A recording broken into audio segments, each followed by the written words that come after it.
Well, thank you for that very kind welcome, and thank you also to the Green Foundation for inviting me here this morning. It's a great pleasure to be able to contribute to this very important debate.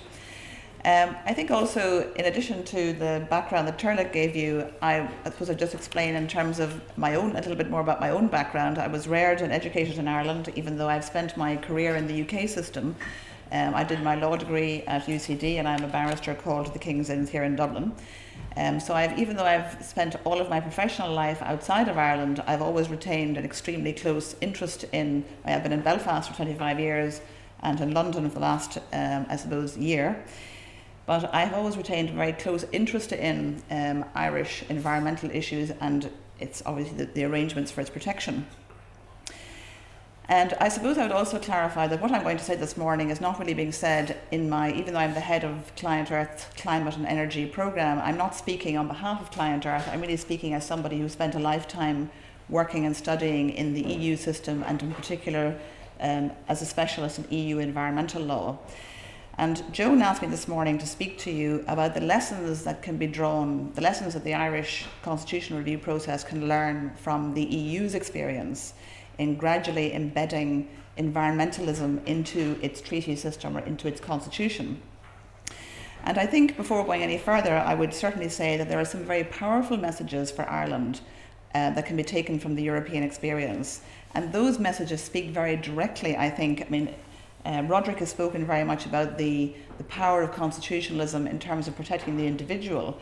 But I think what Europe's message is the value of constitutionalism in steering a society and an economy. It's really more at a much kind of broader level that the European, I think, experience is particularly important. But before looking at the particular messages that we can draw from the European experience, I would begin by, I suppose, tracing Europe's journey towards, I think, environmental constitutionalism. Is it okay to carry on?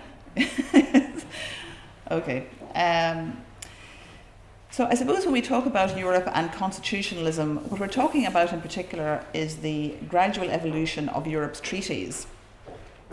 That European law is very like Irish law in the sense that it is derived from three major sources. First of all, you have the treaty system.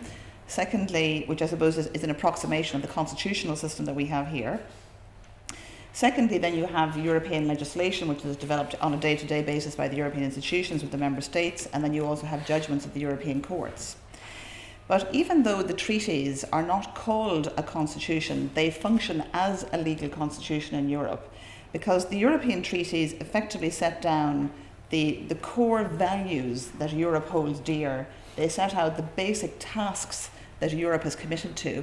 They set out the limits to the Union's powers, and they also enshrine its fundamental commitment to the protection of human rights. So they're in terms of the function of the European treaties, they are essentially a constitutional blueprint in just the same way that the Irish Constitution functions. But they're also very like the Irish Constitution in that they are a living document. They have been amended successively over the decades. Since the 1950s, right up until the present day, you'll remember the referendums for the Lisbon Treaty. So the European treaties are a living document and they are constantly amended to reflect shifting political, economic and social values. And in many respects, the gradual embedding of environmentalism into the European treaties is the classic example of that modernisation process. Now, when that story began, when the European treaties, the old EEC treaty was first signed in the 1950s, the original treaty was completely silent on the question of the environment. Not surprisingly, environmental protection was not a high priority in post-war Europe, and in a sense the environmental movement had not really begun, it had not become an international issue at that stage. But certainly as the international community started to respond to scientific information and the scientific consensus in the early 1970s, that there was a serious environmental problem emerging that went beyond national boundaries, that was truly an international problem. As the international political community started to respond to that information, Europe also started to respond to the same impetus. And by 1972, European member states, all the heads of state came together in 1972 and issued what they call the Paris Declaration, giving the European Commission a political mandate to take action on the environment. European heads of states agreed that it was right and proper and necessary, really, for Europe, for, if you like, action to be taken at a community level to develop an effective response to the environmental degradation challenge. Now, that declaration, even though it was simply a political agreement at that time, that was the trigger moment that began Europe's journey towards constitutional environmentalism. And over the next 40 years, Europe gradually amended its treaties and developed an enormous corpus of law that set a very high standard of environmental protection for all of its member states. And the trajectory of that journey, that legal and constitutional journey, is signposted in every single amendment to the European treaties. You had the Single European Act of 1986, which created the first legal constitutional mandate. It enshrined explicitly into the treaties that Europe would have powers to take action on the environment. Then in 1992, we had the Maastricht Amendments, in 1997, the Amsterdam Amendments, and then most recently the Lisbon Treaty in 2009. And at every single juncture, the European member states, and this is not being imposed by the European institutions, the member states themselves have agreed that the treaty would be progressively amended to more rigorously and more strongly enshrine into the treaties Europe's commitment to act on the environment. Now, I won't give you, given the brevity of time and to give us time to discuss all of these issues, I'm not proposing to track you through all the provisions in the treaty on the environment, but I think what we can, in terms of summarising where we are today, the European treaties, first of all, commit the Union to work explicitly for the sustainable development of Europe and indeed for the sustainable development of the Earth in its external relations with other countries. It also commits Europe legally to adopt policies and laws that aim for a high level of environmental protection, and also laws that ensure that the polluter pays and that a precautionary and preventative approach is taken. The treaties also require that environmental considerations must be embedded into lawmaking in all spheres of European activity. So if you like, the environment, the treaty, the constitutional document explicitly requires that environmental considerations must not be marginalised or kept in a box, that the environment is critical to policy and lawmaking on the economy, on society, and in every sphere of European activity.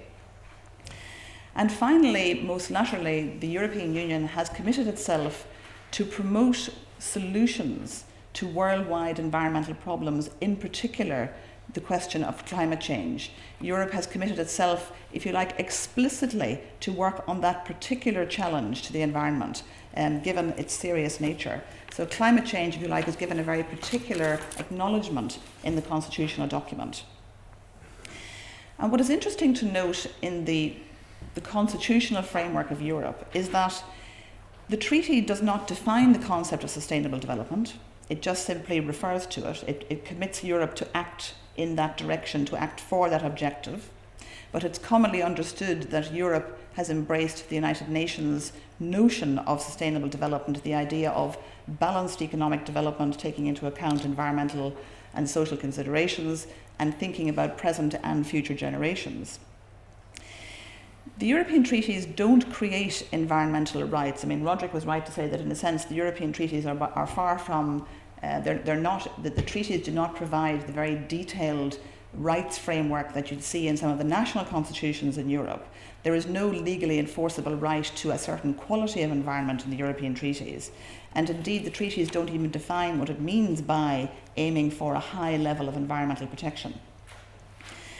But despite the fact that Europe's treaties have not created legally enforceable standards of environmental protection, the clear constitutional message in those treaties has had a very profound effect on law and policy making in Europe, and they have provided a very powerful symbol of what Europe stands for and where Europe ultimately wants to go.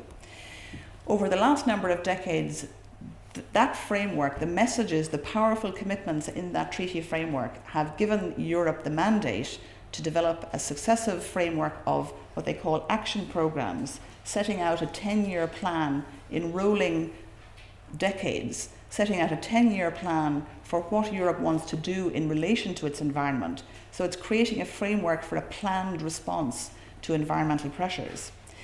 It has also provided a very clear constitutional framework for the European institutions to go forward and develop a huge corpus of law on the environment. And all of the laws that really apply in Ireland today and in all of the European countries on the environment are very fundamentally Europeanized. They really, to a very considerable extent, come from Brussels. And that constitutional steer in the treaties has also given Europe the mandate to become a major global leader in international diplomacy on the environment. Europe is a pioneer of environmental protection in the world, and Europe has been a very strong voice, not always an effective voice, it has to be said, but it certainly is a strong, clear voice calling for the world to gather and to collectively respond to what is ultimately a collective problem. But I think, interestingly, in terms of Roderick's concluding point in terms of the economic question, that what the constitutional treaty framework in Europe has created is the basis for bringing together the environment and the economy. Because fundamentally, one of the key messages emerging out of the European experience is that a commitment to sustainable development and to environmental protection can and does sit comfortably with a clear and explicit commitment to economic competitiveness, to job creation, and to building a resilient society.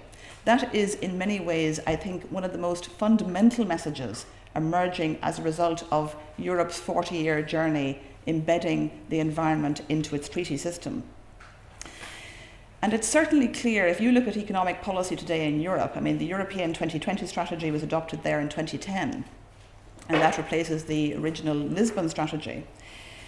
The consensus that is reflected in the Europe 2020 strategy is that Europe is today committed to achieving smart, sustainable and inclusive growth. And the 2020 strategy explicitly acknowledges that building a competitive and job-rich European economy depends critically on four things. First of all, a high level of natural resource efficiency. Secondly, a strong investment in a low-carbon economy, particularly on the energy side. Shifting taxation from labour to taxation based on consumption and pollution. And fourthly, building human capital and social resilience. So ultimately, modern European economic policy, the economic policy that is shaping Ireland today through the Brussels system, explicitly acknowledges that the environment and the economy are deeply interrelated issues. They are not oppositional forces, they are not alternative choices, that one is fundamentally informing and shaping the other.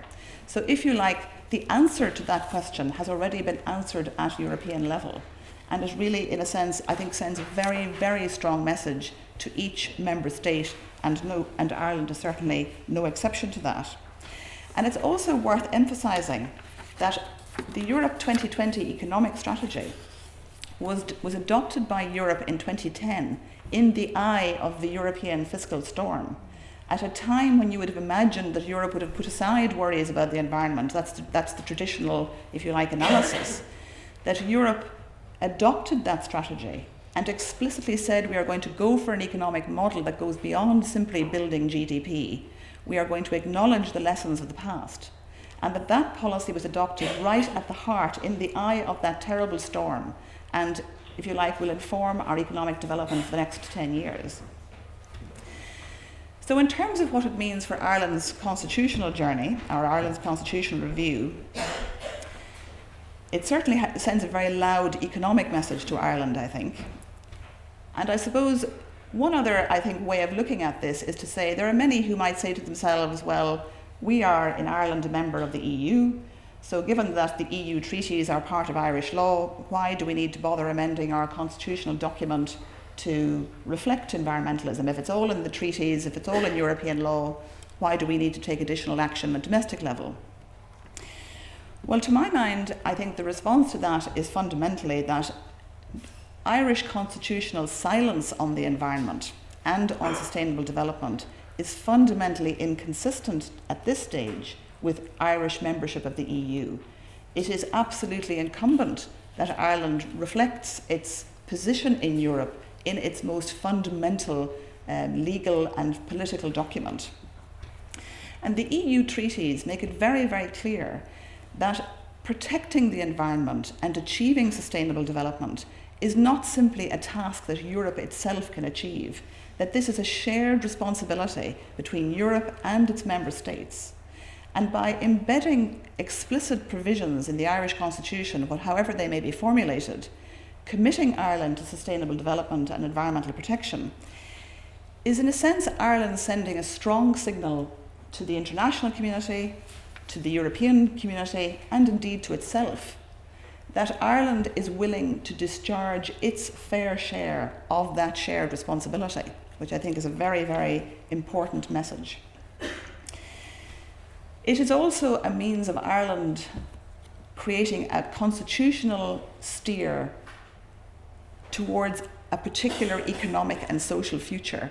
If the Irish government and the Irish people and the Irish judiciary and the Irish parliamentary system and the Irish business system is fundamentally to foster the conditions that will enable competitiveness, economic recovery, job creation, and social resilience to be established, it is essential that that commitment is made at a very, very fundamental level right into the fabric of our political system. It is really Ireland choosing resilience and choosing competitiveness to do so. And I think lastly, on a more specific legal message, I think having provisions in the Irish Constitution, whether it is specifically about environmental rights or sustainable development, is sending a very clear message back to Europe that Ireland is going to turn the leaf of its particular relationship with Europe in terms of European law, because Ireland has been distinguished by its refusal to comply with European environmental law. Even though we have been an enormous net recipient of European funding over many decades, we have been one of the key non-compliers with European environmental law. And the European Commission is now beginning to evaluate the cost to the European economy of non-compliance.